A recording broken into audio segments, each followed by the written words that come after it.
To the ring is where we make our first stop. 2013 champion Devon Concrete Moncrief will enter the ring as the favourite against Canadian debutant Tyler Wilson in the fourth fight of this year's Reign of a Contender welterweight series tonight at the Chinese Benevolent Association headquarters.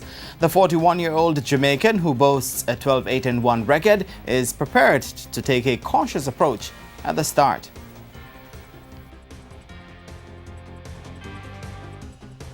Right now, I don't know nothing about him. Me say him just a go pro. So I'm going to have to be careful and go in the ring and do what I have to do. Protect myself as best as possible and just dictate what I have to do. Meanwhile, Wilson says his preparation has not been adversely affected despite coming in as a replacement at short notice.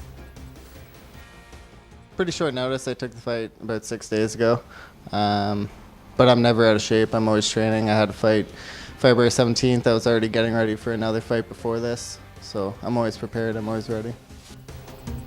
Jamaica leads the series 2-1. TVJ will have live coverage of tonight's fight starting at 9:30.